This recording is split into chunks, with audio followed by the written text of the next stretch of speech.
그렇군요. 정말 수많은 현장을 가보셨겠어요, 원장님? 네, 그렇습니다. 어떤 현장을 이렇게 좀 가보셨나요? 제가 기억이 나는데 아침에 그때가 아마 노무현 대통령이 취임식이 얼마 안 남았을 때예요. 네. 여의도 국회의사당에서 그 제가 취임식 그때는 이제 실무자니까 요원 준비원으로 뽑혀가지고 차 타고 여의도로 가는 중이었죠. 가다가 5분쯤 갔는데 연구원에서 전화가 와서 빨리 내려라, 하차해라, 되돌아와라. 큰 화재가 발생을 했다. 그래서 가봤더니 그게 그날 아침에 이제 대구 지하철 화재가 시작됐던 거죠. 그래서 그 연도하고 그 시간대 제가 기억하고 있죠. 어처구니 없는 대형 참사입니다. 오늘 밤 9시 뉴스는 대구 지하철 방화 참사를 집중적으로 전해드리겠습니다. 시커먼 연기가 대구 시내 거리를 가득 메웠습니다. 불이 난 것은 오전 9시 55분쯤 50대 남자가 플라스틱 병에 든 휘발유를 전동차 바닥에 뿌린 뒤 라이터로 불을 붙여 일어났습니다. 특히 전동차 안에서는 100여 구의 시신이 발견돼 사망자는 100명이 훨씬 넘을 것으로 보입니다. 192명이 사망을 하고 다수의 그 부상자를 발생시켰는데 실제로 그 신원이 전부 다 100% 확인이 못된 아주 안타까운 그런 사고였습니다. 그 당시에 그 중앙로역에 왔던 원래 불난 1079호라는 데는 사망자가 거의 없어요. 다 대피했어요. 근데 불이 나고 한참 수분 있다가 들어온 반대쪽 차선에 있는 차량에 있던 분들이 대부분 사망을 했어요. 그러니까 그 기관사들끼리 그 통실이라든지 사령실하고 소통이 잘 안 되는 바람에 빠른 지시를 못 했어요. 아니, 사실 이게 벌써 그 2003년에 2003년이죠. 그때는 아마 여러분들 왜 스펀지로 돼 있는 의자. 예, 맞아요. 그때 맞아요. 거기 보면 그 스펀지로 돼 있는 의자가 거기 다 방염 처리가 돼 있어요. 원래는 이게 방염이라는 거는 불이 났을 때 불이 착화되는 걸 지연시키는 거거든요. 근데 사람들이 앉다 보니까 사람들하고 접촉하고 사람의 온기, 기름기 이렇게 만나다 보니까 사람이 접촉했던 부분을 우리가 실험을 해보니까 방염 성능이 제로예요. 그러니까 의자에다 불을 냈는데 의자에서 그 벽면을 타고 그냥 바로 그냥 올라. 끌라고 해도 못 끄는 거죠. 워낙 세니까. 승객들이 무언가에 크게 놀라고 이내 앞다퉈 달아나기 시작합니다. 곧이어 전동차에서 연기가 피어오르고 온몸에 불이 붙은 방화용의자 김 씨가 밖으로 뛰쳐나옵니다. 바로 옆 승객이 우도수를 벗어 불을 끄려고 시도하지만 김 씨는 승객들 사이로 사라집니다. 앞쪽에선 이처럼 긴박한 상황이 벌어지고 있지만 같은 전동차 뒤편에선 위기를 전혀 감지하지 못한 듯 차분하기만 합니다. 사령실하고 교신이 부적절하고 미흡했어요. 그러다 보니까 그 안에 있는 승객에 대한 대피 명령, 비상조치들을 할 수가 없었죠. 반대쪽에서 오는 기차는 그 상황을 알았으면 지금 불이 났고 근데 그 상황을 몰랐죠. 이게 어디에서 불난 건지. 계속 기다리라고 안내방송만 하다가 큰 그 재난을 맞이한 거죠.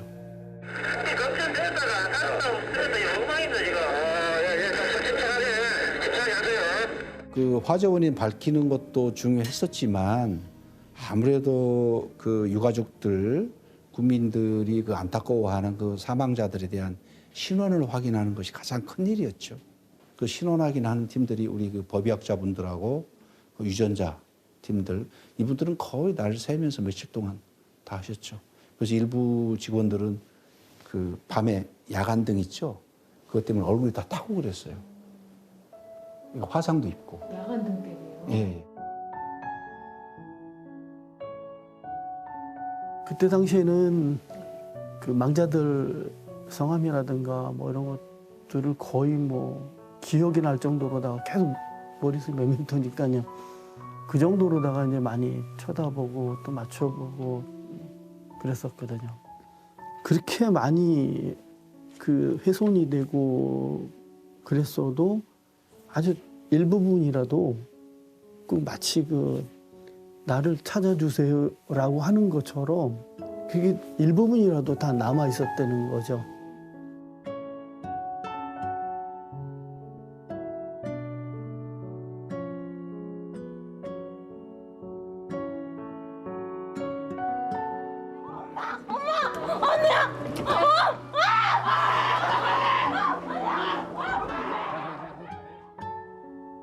그래, 불 났으면 그 아저씨들 아줌마들 따라서 조용히 잘 대피해라. 문이 열렸나? 엄마 근데 문이 안 열려 이러더라고. 그 불덩이 안에서 아가 몇 시간 동안 있었다는데 내가 온몸이 다 꼽히는 거고 내 몸이 다 저려오는 거 같고.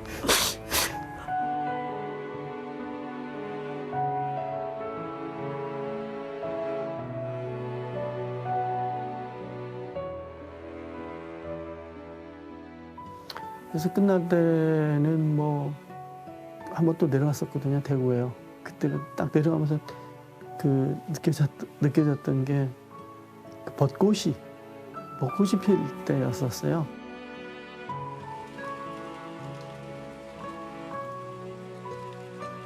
그때 이제 거의 신원 확인이 돼가지고 가족분들한테 거의 다 인도가 된 상태였었고, 그 처음 내려가면서 지나왔던 그런 것들을 이렇게 주마등처럼 쫙 지나가는 거예요, 이게요. 그러니까 뭐 여러 가지 이제 만감이 교차하는 그런 거였었죠. 네. 그래서 그 이후로 이제 여러분들 지금 다 겪고 있겠습니다만은 우리나라 지하철은 전부 다 의자가 이제 다 타지 않는 그 금속으로 지금 바뀌었죠. 다 예. 바뀌고 쓰레기통이나 이런 것들도 전부 금속재로 좀 해놓은 상태죠. 아, 예, 참 정말 뭐 가슴 아직도 아파요. 시간이 지났지만 네. 가슴이 아프고 안타까운 화제였습니다.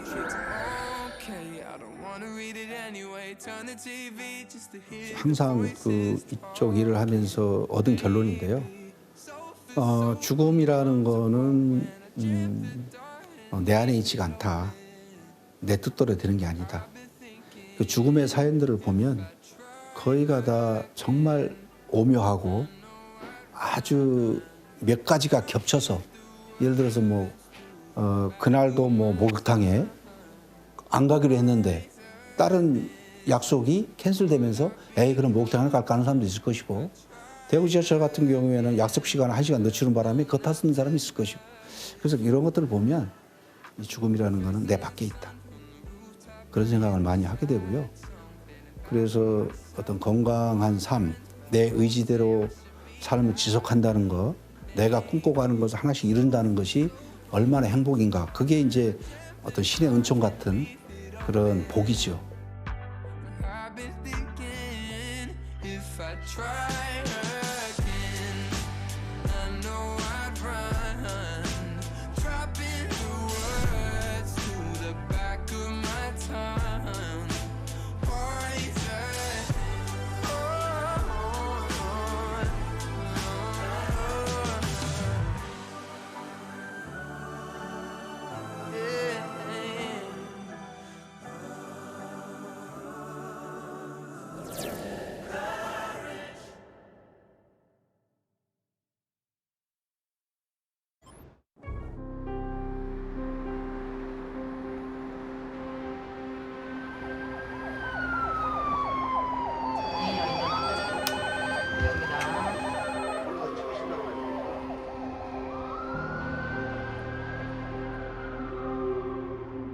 소방대원들이 온몸으로 불길을 막고 주민들을 대피시켰습니다.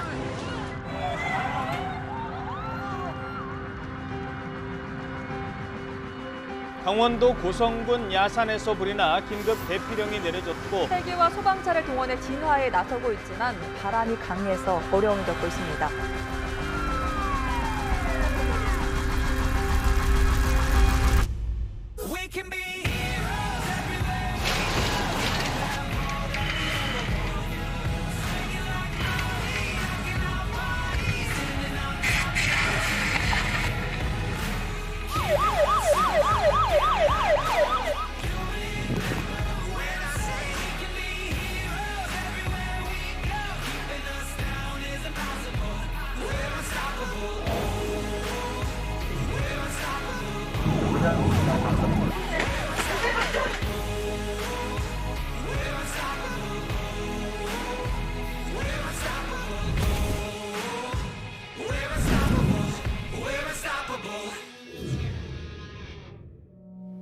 아이고, 아이고, 안녕하십니까?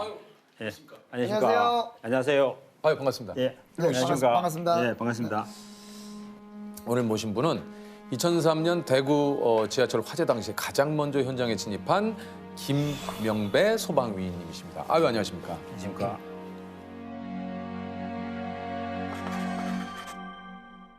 입니다만 대구 지하철 화재 당시에 가장 먼저 현장에 좀 진입을 했다고 좀 얘기를 좀 소개를 드렸는데 당시 저 근무 중이셨다고. 그날 비번근무를 해가지고 우리 직장 동료랑 테니스 치러 가는 상황이 됐습니다. 아 근데요?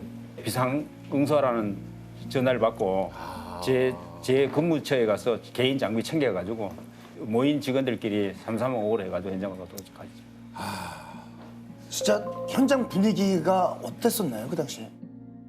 시커먼 연기가 대구 시내 거리를 가득 메웠습니다. 환풍구와 역사 입구마다 계속해서 연기가 솟구칩니다. 그 동성로일 때는 하염이 휩싸여가지고 연기가 온 시내를 다 덮고 동네는 아수라장이 됐습니다. 아 근데 어떻게 이제 소방관님이 제일 먼저 저는 이제 현장 도착하자마자 항상 현장이라서 누구 한 사람이라고 먼저 들어가야 되는 상황이 벌어지니까 제가 들어가겠습니다. 그러면 대원 하나 붙여달라 그래가지고 같이 들어갔습니다. 조성훈 대원하고 같이. 네. 경찰과 소방대원들이 긴급 출동했지만 유독성 연기 때문에 3시간이 넘게 현장 진입조차 할 수가 없었습니다. 저희도 처음에 검색 들어갔을 때 유독가스 때문에 어두워가지고 인명가족한테 상당히 애를 먹었습니다. 그 당시에는 그냥 모든 게 시커멓고 시신 위에 시신이 또 넘어져가지고 탈출을 몽환해가지고 전부 다 양쪽 계단에 이래가지고 누워 있었습니다. 현장 들어왔을 때는.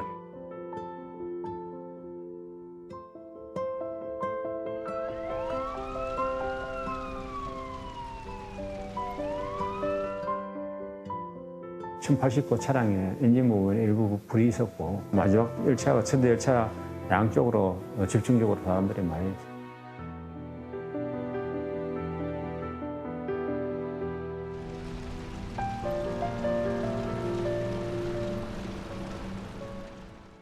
근데 저는 아직도 저 사진이 잊혀지지가 않는 게 진짜 너무너무 힘들어 보이시거든요. 이 사진 속의 모습이.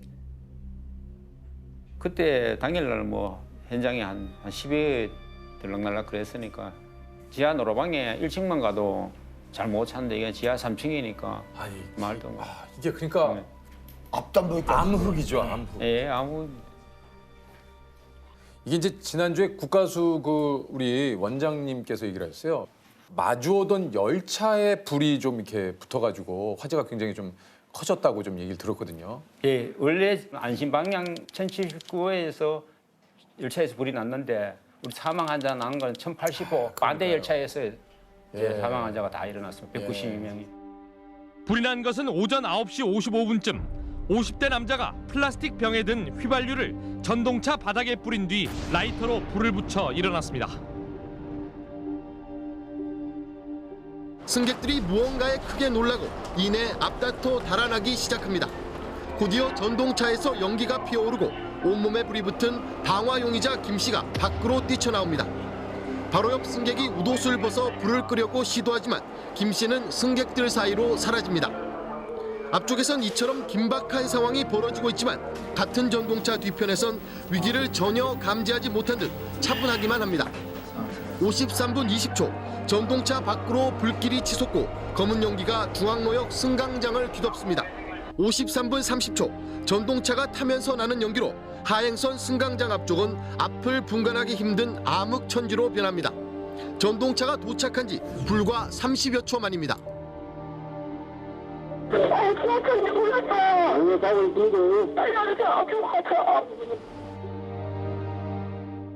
중앙로역에 화재가 발생한 사실을 안 것은 화재 발생 2분 후였습니다. 그러나 종합사령실의 운전사령은 맞은편에서 오던 1085 전동차의 진입을 막지 않았습니다. 중앙로역 진입 시 조심히 운전하도록 하실 겁니다. 지금 화재 발생됐습니다. 2분 뒤 1085 전동차가 중앙로역에 들어갔을 때는 이미 연기가 자욱했고 전기는 끊겨 있었습니다. 이거 보는 말인데 답답하니까 빨리 좀 대피 책임니까 어떻게 합니까? 운전사령은 승객을 대피시킬지 여부를 결정하지 못하고 허둥대며 안내 방송을 하라는 말만 되풀이합니다. 좀 안전자가 잘 못 움직여가지고 그냥 방송을 하시고요. 비상 전력도 제대로 공급되지 않았습니다.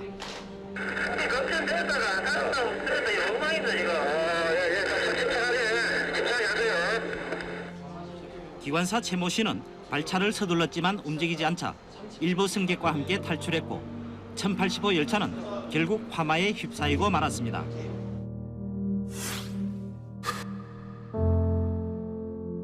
전동차 출입문만 제때 열렸어도 많은 승객이 살아나올 수 있었을 텐데 하는 아쉬움이 큽니다. 지하철 공사가 당초 경찰에 제출하지 않았던 사령실과 1080호 전동차 간 교신 내용은 참사 당일 오전 10시 8분부터 3분여 동안의 분량입니다. 여기에서 차를 죽이라는 말은 기관사들 사이에서는 전동차 마스컨 키를 빼내라는 의미로 쓰여집니다. 이것만 꼽혀 있으면 보조 전원이 공급돼 비상등이 켜지고 출입문도 정상적으로 열리고 닫힙니다. 그러나 마스콘 키를 빼내면 보조 전원이 꺼져 열려있던 출입문마저도 자동적으로 닫히게 됩니다.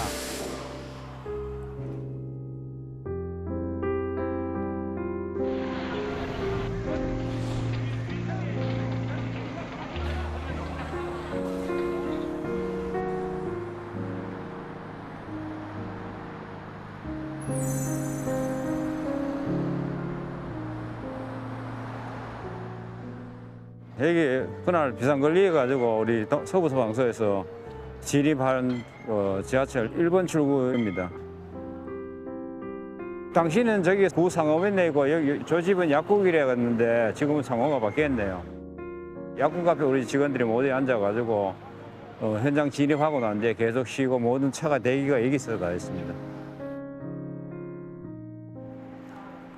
제가 내려온 계단은 요 계단입니다. 요 계단인데 요 계단에서 내려오니까 엔진 부분에 불이 일부 붙어 있는 상태고 그리고 제가 전장 다 들어가가지고 내부에 확인하고 수관을 다시 전개해가지고 진화하고 그때부터는 직원들이 들락날락 많이 그랬죠.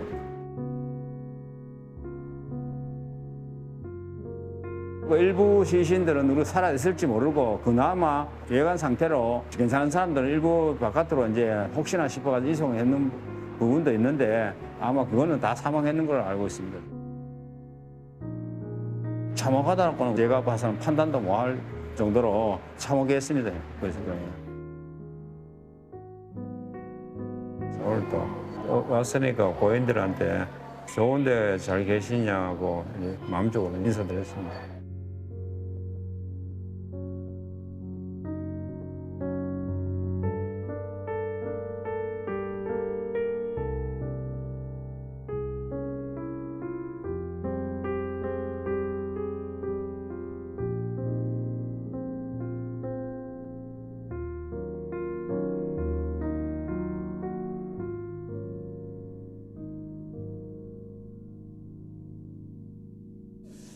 자, 우리 김상옥 쌤은 어디를 다녀오셨나요?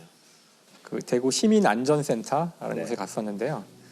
대구 지하철 화재 사건 사망자만 192명이 나왔었고요. 부상자가 151명. 세계 3대 지하철 사고라고 알려질 정도로 참혹한 사건이었고요.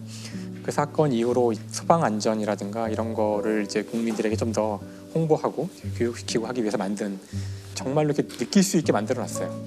어처구니 없는 대형 참사입니다. 시커먼 연기가 대구 시내 거리를 가득 메웠습니다.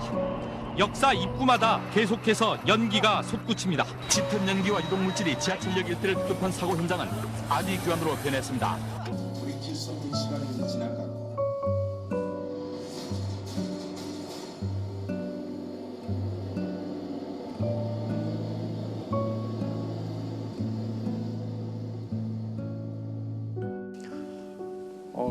그때가 기억이 아직도 나는 것 같은데 2003년이죠. 2003년 2월 18일 오전 9시 53분이라고 그러더라고요. 지금 갔다 와서 좀 생생하게 숫자들이 막 머리에 떠 있는데 네, 이런 엄청난 인명피해를 일으킨 방화 용의자는 자신의 신병을 비관한 50대 남자였습니다. 정말 이상한 사람이죠. 본인의 어떤 신병 비관으로 자살을 하려고 마음 먹은 사람인데 혼자 죽을 수 없기 때문에 다 같이 죽기 위해서 인화성 물질을 가지고 지하철을 탄 거고요. 가장 번화한 중강로역에 열차가 섰을 때 거기서 불을 붙인 거죠. 근데 이게 워낙 인화성이 강한 물질이라서 그 기관사가 내려서 이제 꺼보려고 했으나 실패를 해요. 그래서 실패하고 도망갔고요. 다른 승객들이 이제 119에 신고를 해서 상황실에서 알게는 됐고요. 여기까지는 거의 인명피해가 별로 없었는데 문제는 또 다른 열차가 이 역으로 들어오고 있었던 거예요. 반대편에서. 근데 여기서부터 이제 수많은 문제점들이 생겨요. 그러니까 이제 중앙 통제소에서 잘 상황을 파악을 못했고요. 열차가 들어가면 안 되는 상황인데 조심해서 들어가라고 이제 연락을 하게 돼요. 중앙로역 진입 시 조심해 운전하도록 하실 겁니다. 지금 화재 발생됐습니다. 그래서 일단 열차는 들어오게 되고요.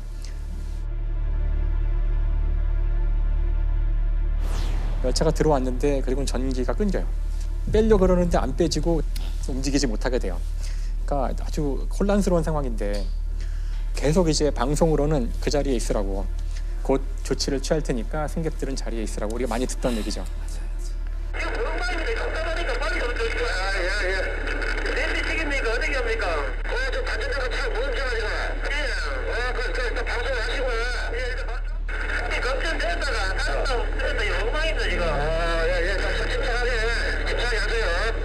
최종적으로는 이렇게 시간을 한참 끌다가 위험한 걸 판단해서 이제는 빨리 밖으로 빠져나가라고. 근데 그때 이미 상당히 늦어져가지고 기관사는 그 열차에 마스터 키가 있는데 그 키를 뽑고 나갔다 그러더라고요. 지시를 받고. 근데 그걸 뽑으면 문이 다 닫힌대요. 차 그래 놓고 차 좀 반대로 놓고 다른 데로 도망가 올라가라고. 그러니까 반대로 해야 돼. 반대로 놓고 차 들고 가야 돼.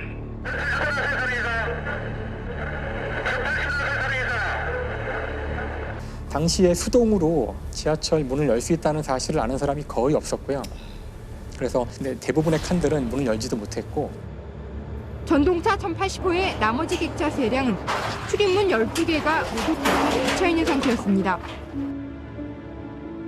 그 당시에는 그 안에 수많은 인화물질로 가득한 열차 시트도 그렇고 바닥도 그렇고 가연성으로 돼 있는 것들이 많았고요.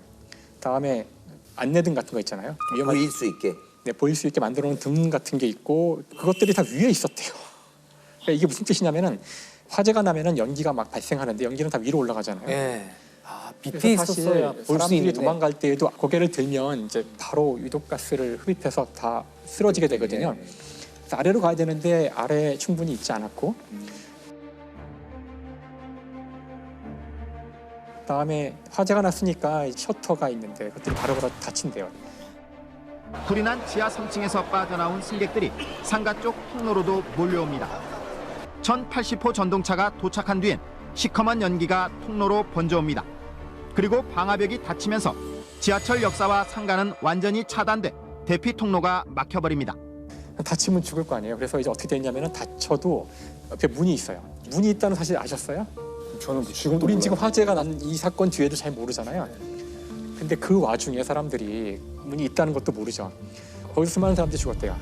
그 문을 못 찾은 거죠. 이 사고가 지하에서 난 사고잖아요. 그러니까 전기가 다 나갔잖아요. 하나도 안 보이는 거예요. 그러니까 사람들은 그냥 그 어둠 속에서 연기로 가득 차 있고 수많은 사람이 비명을 지르는 이 아비규환 속에서 이제 막 더듬어서 층계를 올라가는데 셔터는 막혀 있고 거의 다 한 15분에서 20분 지나면 거의 상황이 끝나요. 거의 사람들이 못 나오고 그 짧은 시간 동안 그 많은 사람들이 여기서 다 죽었던 거죠. 그 사건이 일어났을 때 몇 명이라도 대처법을 아는 사람이 있었더라면 문이라도 열었으면 조금이라도 생존자가 더 있지 않았을까라는 생각이 드는 걸 보면 이 사건이 있은 다음에 이제 수많은 변화가 일어나요. 당연히. 지금 지하철은 다 이제 불에 타지 않는 소재 또는 연기가 나지 않는 소재들로 다 바뀌었고요. 안전등 같은 건 다 바닥에 다 있고 그다음에 지금은 위에 이렇게 그 연기를 차단하는 이런 것들 다 만들어져 있어요. 셔터가 내려오지 않아도 연기를 차단할 수 있도록. 막상 그런 지하에서 전기가 단전이 된 상황이면은 알고 있어도 쉽게 대처 못할 것 같아요. 그 안전센터에 가보시면 그걸 체험할 수 있게 해줘요. 직접. 어떻게 체험할 수 있게? 일단은 지하철에 직접 타가지고 그 지하철이 막 흔들리면서 연기가 막 나와요. 굉장히 공포감이 엄청나요. 순간적으로 되게 공포감이 느껴지고 막상 해보니까 상당히 다르더라고요, 느낌이.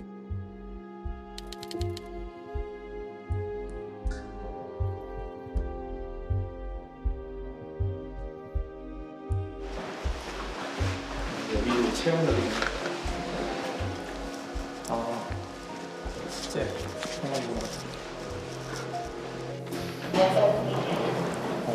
진짜가 되네요. 자, 지금부터 우리가 탈출 체험을 한번 해보도록 할 건데요.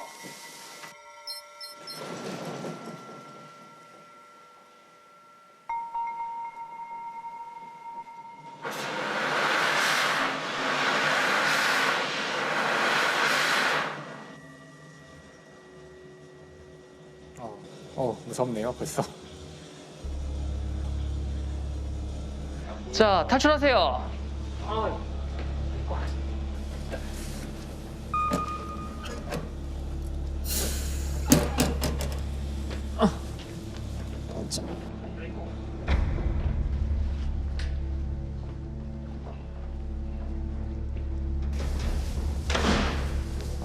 이게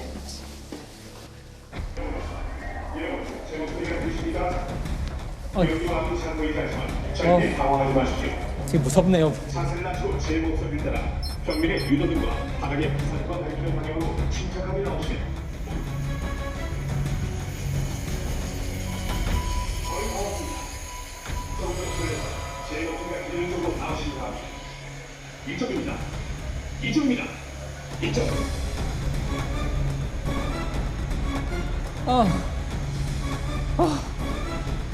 야, 이거 그냥 알고 나와도 힘드네. 실제는 지금보다 더 힘든 상황이었겠죠. 더 힘들어요? 아휴, 근데 마음이 아프네요.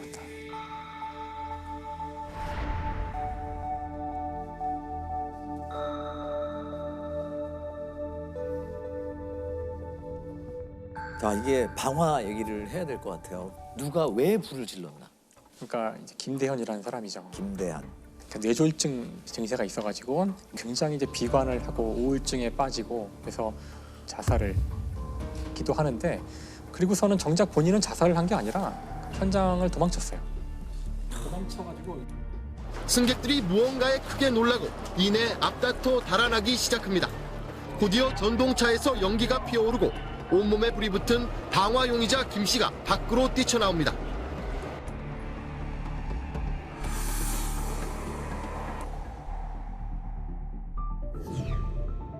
병원에 있었는데 그때 같은 칸에서 방화하는 거를 지켜보았던 한 사람이 그래서 저 사람이 바로 방화범이라고 얘기해서 불과 1시간 만에 체포가 됐어요. 자기 혼자 죽는 것보다는 많은 사람들이 있는데 가서 불을 내어 같이 죽어야 되겠다 하는 생각을 하고. 그러니까 이런 심리는 도대체 어떤 걸까? 방화가 이제 4대 강력범죄 중에 하나인 게 본인의 생명만 위협할 뿐만이 아니고 다른 사람까지 이렇게 위험에 몰아넣을 수가 있잖아요. 근데 방화라는 거는 표출적인 범죄거든요.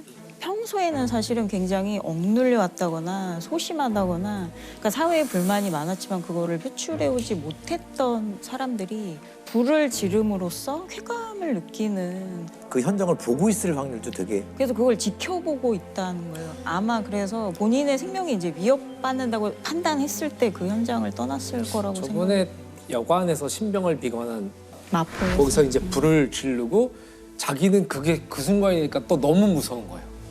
그래서 역시 자기만 빠져나오고 많은 사람들이 희생된 사건이 있었잖아요. 모텔 투숙자가 자기 방에 불을 지르는 바람에 2명이 숨지고 9명이 다쳤습니다. 주인한테 술을 달라고 했는데 주지 않았다는 게 이유였습니다. 이 남성은 불을 지른 뒤 근처 편의점으로 도망간 모습이 포착됐습니다. 배가 아프다며 119에 응급조치를 요구했고 자신이 불을 질렀다고 털어놨습니다. 사실 저는 이렇게 숭례문 방화 사건 같은 경우에 거의 불타는 게 현장 중계가 됐잖아요. 근데 그게 굉장히 충격을 많이 받았거든요. 우리나라 국보위로 숭례문에서 불이 났습니다. 불은 40여 분이 지난 지금까지 완전히 진화되지 않고 있습니다. 2시간 반이 더 지난 상황인데요. 아직까지 불길은 잡히지 않는 것으로 보입니다. 숭례문 2층 누각에서 연기가 피어오르기 시작합니다. 이어 약 30초 후 방화범으로 추정되는 인물이 화면 바깥으로 사라집니다. 내 순간적인 감정으로 없어지니까. 그렇지만 사람 인명 피해가 없고 이거 문화재는 재복원하면은. 그러고 나서 복원이 안 된 걸 보고도 사실 굉장히 충격을 많이 받아서. 사실 이 지하철역 사건도 그렇고 그러니까 죽으려고 했는데 혼자 죽긴 너무 억울했다. 사실 저는 많이 들었거든요. 그러니까 방화뿐만이 아니고 공격성이 이제 본인을 향하는 게 아니고 바깥으로 나가서 이제 사람을 살해하거나 불을 지르거나 이런 범죄자들이 사실 꽤 있어요. 그 온보연이라고 연쇄 그 살인범이 있는데 그 사람도 처음에는 죽으려고 그 본인의 무덤 구덩이를 파놨다가 내가 혼자 죽기는 너무 억울하니까 내 나이만큼 사람을 죽여야겠다라고 해서 그 연쇄살인을 저질렀던 그리고 고창에 살인범이 있는데 똑같아요. 범인 온보현은 이번 범행을 저지른 이유가 사는 게 힘들어 죽으려고 했기 때문이라고 말했습니다. 하지만 오는 엉뚱하게 부녀자 2명을 살해하고 자신은 태연히 경찰에 자수했습니다. 혼자 죽기 억울해서 혼자 죽기 억울하다는 생각이 들어 그냥 죽고 싶은 마음이 들었고 그래서 억울했고 같이 죽이고 죽어야겠다는 생각이 들었던 것 같습니다. 근데 그런 식으로 본인의 불만을 표출하는. 이 김대한 씨 같은 경우에는 참여나 이런 거를 했을까요? 법정에서? 그러니까 그 후 소식이 좀 궁금하기도 한데. 뭐 재판 과정에서는 계속 오락가락 얘기를 그래서 1심에서는 사형 선고가 내려졌는데 2심에서는 이제 무기징역으로 감형이 됐고요. 김 피고인의 심신 상태가 온전하지 않고 잘못을 뉘우치고 있다는 이유에서입니다.